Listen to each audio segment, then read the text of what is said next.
Hello every one. നമ്മൾ discuss ചെയ്തുകൊണ്ടിരിക്കുന്നത് Python ഏതൊക്കെ സെക്ടേഴ്സിൽ അല്ലെങ്കിൽ ഏതൊക്കെ ഫീൽഡിൽ അല്ലെങ്കിൽ ഏതൊക്കെ അപ്ലിക്കേഷൻസിലൊക്കെയാണ് യൂസ് ചെയ്തുകൊണ്ടിരിക്കുന്നത് എന്നുള്ളതായിരുന്നു. കഴിഞ്ഞ ക്ലാസ്സിൽ കുറേ സെക്ടേഴ്സിനെ കുറിച്ചൊക്കെ നമ്മൾ ഡിസ്കസ് ചെയ്തു. അതിൻ്റെ ബാക്കിയാണ് നമ്മൾ ഇന്ന് ഡിസ്കസ് ചെയ്യാൻ പോകുന്നത്. അപ്പോൾ നമ്മൾ ലാസ്റ്റ് ഡിസ്കസ് ചെയ്തത് ആർട്ടിഫിഷ്യൽ ഇൻ്റലിജൻസിനെ കുറിച്ചായിരുന്നു. ആർട്ടിഫിഷ്യൽ ഇൻ്റലിജൻസിനകത്ത് പൈതൺ പ്രോഗ്രാമിംഗ് ലാംഗ്വേജ് യൂസ് ചെയ്യുന്നുണ്ട് എന്ന് നമ്മൾ പറഞ്ഞിരുന്നു. എന്തുകൊണ്ടാണ് യൂസ് ചെയ്യുന്നത്? അതിനകത്തിട്ടുള്ള പവർഫുൾ ലൈബ്രറീസ് കൊണ്ടാണ്. ടെൻസർ ഫ്ലോ, കെരാസ്, പൈറ്റോർച്ച് എന്നൊക്കെ പറഞ്ഞിട്ടുള്ള പവർഫുള്ളായിട്ടുള്ള കുറേ ലൈബ്രറീസ് ഉണ്ട്. അത് കാരണമാണ് നമ്മൾ AI പൈതൺ യൂസ് ചെയ്യുന്നത്. അതുപോലെ തന്നെ മെഷീൻ ലേണിങ്ങിലൊക്കെ നമ്മൾ ഈ പൈതൺ ഇത്തരം പവർഫുൾ ലൈബ്രറീസ് ഉള്ളത് കൊണ്ട് യൂസ് ചെയ്യുന്നുണ്ട്. അപ്പോൾ നമുക്കിനി അതുപോലെ ഏതൊക്കെ സെക്ടറിലാണ് നോക്കാം. പിന്നെ വെബ് ആപ്ലിക്കേഷൻസിലുണ്ട്. പൈതൺ കോമൺ ആയിട്ട് യൂസ് ചെയ്യുന്ന ഒരു മേഖലയാണ് ഈ വെബ് ഡെവലപ്മെൻറ്റ് എന്ന് പറയുന്നത്. അതിൻ്റെ ബാക്ക് എൻഡിലും ഫ്രണ്ട് എൻഡിലൊക്കെ പൈതൺ പ്രോഗ്രാമിംഗ് ലാംഗ്വേജ് യൂസ് ചെയ്യുന്നുണ്ട്.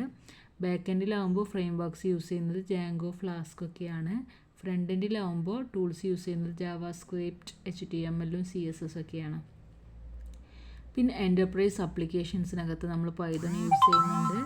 അത് ലാർജ് സ്കെയിൽ എൻ്റർപ്രൈസ് ആപ്ലിക്കേഷനകത്ത് മെയിനായിട്ട് distributed computing, networking, parallel processing, അതിനകത്തൊക്കെ നമ്മൾ പൈതൺ പ്രോഗ്രാമിംഗ് ലാംഗ്വേജാണ് യൂസ് ചെയ്യുന്നത്. പിന്നെ 3D CAD application, CAD applications Python use ചെയ്യുന്ന മറ്റൊരു മേഖലയാണ് കമ്പ്യൂട്ടർ എയ്ഡഡ് ഡിസൈൻ. അതിനകത്തും ഇത്തരം പറഞ്ഞ മെയിനായിട്ട് ഇതിൻ്റെ ലൈബ്രറീസിൻ്റെ ഒരു ബെനിഫിറ്റാണ് ഇവിടേക്ക് എടുക്കുന്നത്. ഇവിടെ യൂസ് ചെയ്യുന്ന ലൈബ്രറി ബ്ലെൻഡറാണ്. മാത്രമല്ല പിന്നെ നമുക്കറിയാലോ അതിൻ്റെ ഒരു എന്തുകൊണ്ട് എന്ന് ചോദിക്കുമ്പോൾ അതിൻ്റെ സിംപ്ലിസിറ്റി, അതുപോലെ തന്നെ സിൻറ്റാക്സിൻ്റെ ആ ഒരു വാല്യൂ ഒക്കെ കൊണ്ട് തന്നെയാണ്. പിന്നെ അതിൻ്റെ ഒപ്പം പവർഫുൾ ആയിട്ടുള്ള ലൈബ്രറീസും ഉണ്ട്. കാരണം ഓരോ കോൺസെപ്റ്റിൽ ഓരോ സെക്ടർ പറയുമ്പോഴും നമ്മളതിനകത്ത് യൂസ് ചെയ്യുന്ന ലൈബ്രറീസ് പറയുമ്പോൾ ഡിഫറെൻ്റ് ആയിട്ടുള്ളതിനെ കൊണ്ടുവരാൻ കഴിയുന്നുണ്ട്. പിന്നെ മെഷീൻ ലേണിംഗ് ആണ്. പൈതൺ വൈഡായിട്ട് യൂസ് ചെയ്യുന്ന ഒരു മേഖലയാണ് മെഷീൻ ലേണിംഗ് എന്ന് പറയുന്നത്. കാരണം അതിൻ്റെ പവർഫുൾ മെഷീൻ ലേണിംഗ് ലൈബ്രറീസ് കൊണ്ടും ഈസ് ഓഫ് യൂസ് കൊണ്ടും സിംപ്ലിസിറ്റി കൊണ്ടും കൂടിയാണ്. പിന്നെ computer vision or image processing application. Image processing ആപ്ലിക്കേഷനകത്തും യൂസ് ചെയ്യുന്ന ഒരു പോപ്പുലർ പ്രോഗ്രാമിംഗ് ലാംഗ്വേജ് തന്നെയാണ് ഈ പൈതൺ പ്രോഗ്രാമിംഗ് ലാംഗ്വേജ്. അവിടെയും ഇതിൻ്റെ പവർഫുൾ ലൈബ്രറീസ് തന്നെയാണ് ഒരു കാരണം. ഓപ്പൺ CV, സ്കൈകിറ്റ്, ഇമേജ് എന്നൊക്കെ പറയുന്ന കുറേ ലൈബ്രറീസ് ഇവിടെ യൂസ് ചെയ്യുന്നുണ്ട്. And of course ease of യൂസും സിംപ്ലിസിറ്റിയും മറ്റു റീസൺസാണ്. പിന്നെ സ്പീച്ച് റെക്കഗ്നിഷൻ. പൈതൺ യൂസ് ചെയ്യുന്ന മറ്റൊരു മേഖലയാണ് സ്പീച്ച് റെക്കഗ്നിഷൻ ആപ്ലിക്കേഷൻസ്.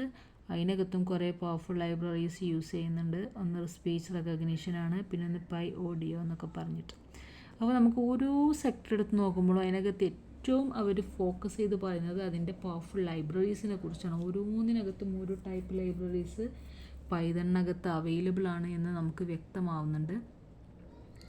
പിന്നെ സയൻറ്റിഫിക് കമ്പ്യൂട്ടിംഗ്, അതായത് നമ്മുടെ നംഫി, സ്കൈപ്പൈ ആൻഡ് പാണ്ടാസ് എന്നൊക്കെ പോലെയുള്ള ലൈബ്രറീസ് യൂസ് ചെയ്തുകൊണ്ടാണ് സയൻറ്റിഫിക് കമ്പ്യൂട്ടിങ്ങിനകത്ത് നമ്മൾ ഡാറ്റ അനാലിസിസ്, മെഷീൻ ലേണിംഗ് പോലെയുള്ള കോൺസെപ്റ്റുകളിലൊക്കെ പൈതൺ യൂസ് ചെയ്യുന്നത്. പിന്നെ എഡ്യൂക്കേഷൻ ഫീൽഡിലും നമ്മൾ പൈതൺ പ്രോഗ്രാമിംഗ് ലാംഗ്വേജ് ഏറ്റവും ഇമ്പോർട്ടൻ്റ് ആയിട്ട് യൂസ് ചെയ്യുന്നുണ്ട്. മെയിൻ റീസൺ ബിഗിനേഴ്സിന് ഈ പ്രോഗ്രാമിംഗ്, ടീച്ചിങ്ങും അതുപോലെ തന്നെ ലേണിംഗ് ഒക്കെ വളരെ ഈസിയാണ്. അതിൻ്റെ സിൻറ്റാക്സ് ഈസി ടു ലേൺ ആണ്. പിന്നെ റിസോഴ്സസിൻ്റെ അവൈലബിലിറ്റി ഒക്കെ കൊണ്ട് എഡ്യൂക്കേഷൻ ഫീൽഡിലും ഇന്ന് പൈതൺ വളരെയധികം യൂസ് ചെയ്യുന്നുണ്ട്. പിന്നെ ടെസ്റ്റിംഗ് ആണ്. ടെസ്റ്റിംഗ് പൈതൺ ഓട്ടോമേറ്റഡ് ടെസ്റ്റിംഗ് ഒക്കെ മെയിനായിട്ട് നമ്മൾ പൈതൺ യൂസ് ചെയ്യുന്നുണ്ട്. അതിലൂടെ നമുക്ക് യൂണിറ്റ് ടെസ്റ്റ്, പൈ ടെസ്റ്റ് എന്നൊക്കെ പറഞ്ഞിട്ടുള്ള അതിനൊക്കെ വേണ്ടിയുള്ള ഫ്രെയിം വർക്ക്സ് ഒക്കെ പ്രൊവൈഡ് ചെയ്ത് കൊടുക്കുന്നുണ്ട്. അങ്ങനെ ടെസ്റ്റ് കേസസൊക്കെ റൈറ്റ് ചെയ്തുകൊണ്ട് റിപ്പോർട്ട്സൊക്കെ ജനറേറ്റ് ചെയ്യാൻ കഴിയും. പിന്നെ ഗെയിമിംഗ് ആണ്. പൈതണിനകത്ത് പൈഗെയിം എന്നൊക്കെ പറഞ്ഞിട്ടുള്ള ലൈബ്രറീസ് ഉണ്ട്. അതുള്ളതുകൊണ്ട് തന്നെ നമുക്ക് ഈസി ആയിട്ട് ഗെയിമൊക്കെ പൈതൺ യൂസ് ചെയ്തുകൊണ്ട് ഡെവലപ്പ് ചെയ്യാൻ കഴിയും. പിന്നെ പൈതൺ IoTയിൽ യൂസ് ചെയ്യുന്നുണ്ട്. നമുക്കൊരുപാട് സ്ക്രിപ്റ്റ്സും ആപ്ലിക്കേഷൻസൊക്കെ ഡെവലപ്പ് ചെയ്ത് കൊണ്ടുവരാൻ കഴിയും. റാസ്ബെറി PI, ആർഡ്യൂനോ എന്നൊക്കെ പറഞ്ഞ ഡിവൈസുകളിലൊക്കെ നമുക്ക് ആപ്ലിക്കേഷൻസ് ഇതിലൂടെ ഡെവലപ്പ് ചെയ്ത് കൊണ്ടുവരാൻ കഴിയും. പിന്നെ നെറ്റ്വർക്കിംഗ് ആണ്. പൈതൺ യൂസ് ചെയ്യുന്ന മറ്റൊരു മേഖലയാണ് നെറ്റ്വർക്കിംഗ്. നമുക്ക് ആപ്ലിക്കേഷൻസൊക്കെ നെറ്റ്വർക്ക് ഓട്ടോമേഷന് വേണ്ടിയിട്ടും മോണിറ്ററിങ്ങിന് വേണ്ടിയിട്ടും മാനേജ്മെൻറ്റിന് വേണ്ടിയിട്ടൊക്കെ ഡെവലപ്പ് ചെയ്ത് കൊണ്ടുവരാൻ കഴിയും. Through Python programming language. പിന്നെ DevOps ആണ്.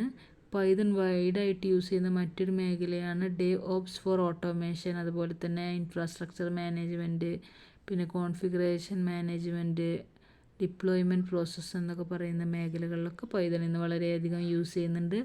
പിന്നെ ഫിനാൻഷ്യൽ മോഡലിങ്ങിലും അനാലിസിസിലൊക്കെ പൈതൺ യൂസ് ചെയ്യാൻ മെയിൻ കാരണം അതിൻ്റെ ലൈബ്രറീസ് തന്നെയാണ്. Pandas, scikit learn, statsmodels എന്നൊക്കെ പറഞ്ഞിട്ടുള്ള ലൈബ്രറീസാണ് അതിൻ്റെ റീസണ്. പിന്നെ ഓഡിയോ ആൻഡ് മ്യൂസിക്, ഇത്തരം മേഖലയിലും നമ്മുടെ പൈതൺ പ്രോഗ്രാമിംഗ് ലാംഗ്വേജ് കോമൺ ആയിട്ട് യൂസ് ചെയ്യുന്നുണ്ട്. കാരണം അതിൻ്റെ പവർഫുൾ ലൈബ്രറീസ് തന്നെയാണ്. ഓഡിയോ ലൈബ്രറി ഉണ്ട്. അതുപോലെ തന്നെ അത് യൂസ് ചെയ്ത് കണ്ട് ഓഡിയോ പ്രോസസ്സിങ്ങും സിന്തസിസും അനാലിസിസും ഒക്കെ നടത്താം. മാത്രമല്ല അനാലിസിസും ജനറേഷനൊക്കെ വളരെ ഈസി ആയിട്ടും ഇതിലൂടെ ചെയ്യാൻ കഴിയും. പിന്നെ സ്ക്രിപ്റ്റ്സ് റൈറ്റിങ്ങിന് വേണ്ടിയിട്ടും പൈതൺ പ്രോഗ്രാമിംഗ് ലാംഗ്വേജ് യൂസ് ചെയ്യുന്നുണ്ട്. അതിലൂടെ ടാസ്കുകൾ ഓട്ടോമേറ്റ് ചെയ്യാൻ കഴിയും.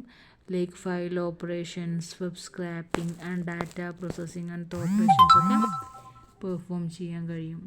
ഇത്രയും മേഖലകൾ, സത്യം പറഞ്ഞാൽ ബോറടിക്കും നമുക്കിത് പറഞ്ഞ് പക്ഷെ അത്രയും മേഖലകളിൽ നമ്മുടെ പൈതൺ പ്രോഗ്രാമിംഗ് ലാംഗ്വേജ് യൂസ് ചെയ്യുന്നുണ്ട്.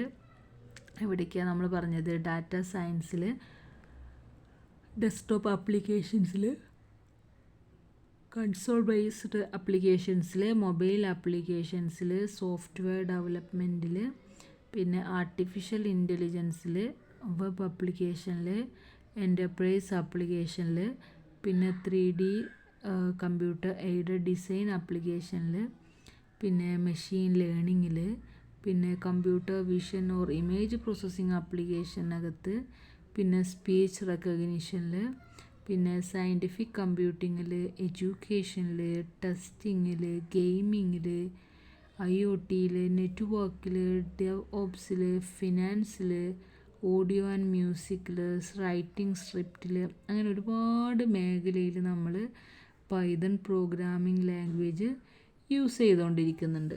അപ്പോൾ നമുക്കറിയാം, ഓൾറെഡി നമ്മൾ മുന്നത്തെ വീഡിയോകളിലൊക്കെ പറഞ്ഞതാണ്, ഒരു ജനറൽ പർപ്പസ് പ്രോഗ്രാമിംഗ് ലാംഗ്വേജായ പൈതൺ വളരെ പോപ്പുലറായി മാറിയത് വളരെ കുറച്ച് കാലം കൊണ്ടാണ്. കാരണം 1991 പൈതൺ സ്റ്റാർട്ട് ചെയ്യുന്നത്, അതിൻ്റെ ഫസ്റ്റ് വേർഷൻ വരുന്നതും. ആ ഫസ്റ്റ് വേർഷൻ വരുന്നതോടുകൂടി അത് പോപ്പുലറായി മാറിയത് അതിൻ്റെ സിൻറ്റാക്സിൻ്റെ പ്രത്യേകത കൊണ്ടും. കാരണം ഇപ്പോൾ ലോജിക്ക് അറിഞ്ഞു കഴിഞ്ഞാൽ ഈസി ആയിട്ട് പ്രോഗ്രാം ചെയ്യാൻ കഴിയുമെങ്കിൽ എല്ലാവരും അതന്നെയല്ലേ ചെയ്യുക. അതിൻ്റെ ആ ഒരു സിംപ്ലിസിറ്റി കൊണ്ടും ഈസ് ഓഫ് യൂസ് കൊണ്ടൊക്കെ തന്നെയാണ് പൈതൺ അത്രയും പോപ്പുലറായിട്ട് ഇത്രയും വൈഡ് മേഖലകളിൽ പൈതൺ യൂസ് ചെയ്തുകൊണ്ടിരിക്കുന്നത്. അപ്പോൾ നമുക്ക് ഇപ്പോൾ ഇതൊക്കെ നോക്കുമ്പോൾ ഓരോന്നിനകത്തും പൈതൺ എന്തുകൊണ്ട് യൂസ് ചെയ്യുന്നു എന്നുള്ളത് കൂടെ നമുക്ക് മനസ്സിലാക്കാണ്ട്, അതിൻ്റെ സിംപ്ലിസിറ്റി, അവൈലബിലിറ്റി എന്നൊക്കെ പറയുമ്പോഴും അതിനേക്കാൾ ഫോക്കസ് ചെയ്തപ്പെട്ട് കാണപ്പെടുന്ന എന്താ വെച്ചാൽ അതിൻ്റെ പവർഫുൾ ലൈബ്രറീസാണ്. ഓരോന്നിനും സെപ്പറേറ്റഡ് ആയിട്ടുള്ള ലൈബ്രറീസ് ഇതിനകത്ത് അവൈലബിൾ ആണ്. അത് യൂസ് ചെയ്തുകൊണ്ട് ഏറ്റവും ബെറ്റർ ആയിട്ടുള്ള ബെസ്റ്റ് ആയിട്ടുള്ള ആപ്ലിക്കേഷൻസ് ഡെവലപ്പ് ചെയ്ത് കൊണ്ടുവരാൻ കഴിയുമെന്നുള്ളത് വലിയൊരു റീസണാണ്. അപ്പോൾ കോൺസെപ്റ്റ് എല്ലാവർക്കും ക്ലിയർ ആയിട്ടുണ്ടാവുമെന്ന് വിചാരിക്കുന്നു. Okay, thank you.